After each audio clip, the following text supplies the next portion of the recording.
Literally, as she was going through a section of the speech where she said, "I'm proud to stand here as the first Chancellor in 14 years to have delivered meaningful, real terms pay rises to millions of public sector workers," the Royal College of Nurses announced that nurses have rejected a 5.5% pay offer, and that reflects to me the disquiet that was palpable between the unions and the Labour government at the Trade Union Congress just a couple of weeks back.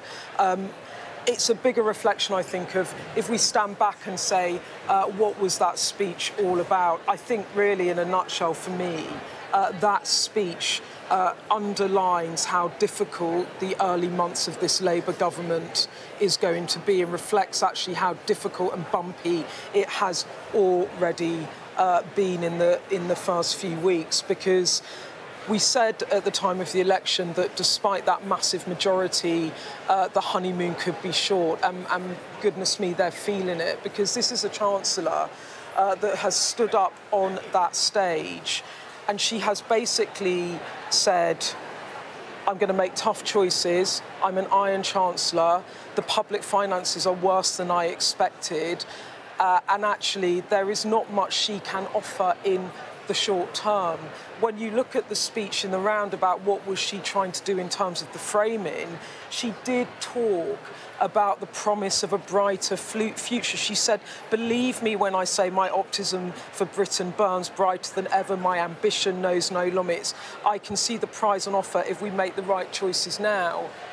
But in terms of what she's actually offering the public, and in terms of what that looks like, every single announcement in here is of something in the distance about growth. So she talks about the UK economy, if it had grown on average the rate of other OECD countries, that's 38 other countries around the world. Under the Tories, she says the economy would have been £140 billion larger. We would have had a 58 billion extra in tax revenues. But the point is, it hasn't. And the point is, every single announcement in this speech is about industrial strategy, she announced, unlocking planning, Great British Energy.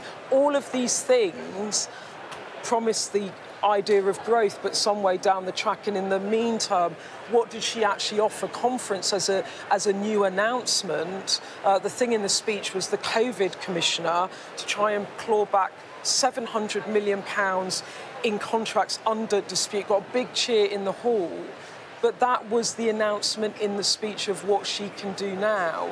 And then also she talked about those breakfast clubs and unlocking those breakfast clubs for kids. £7 million to begin piloting those 750 breakfast clubs. And in the nub of that, Sophie, what she's actually saying is, I believe as a Labour Chancellor that at the end of this Parliament I can deliver growth and better public services, but what change begins now actually means very little change. And it is a difficult message that she had to get across there, and I just think it reflects the difficulties that this Labour government is now in, when it has a public and a trade union movement that wants change now, and no mechanism really by which to deliver that.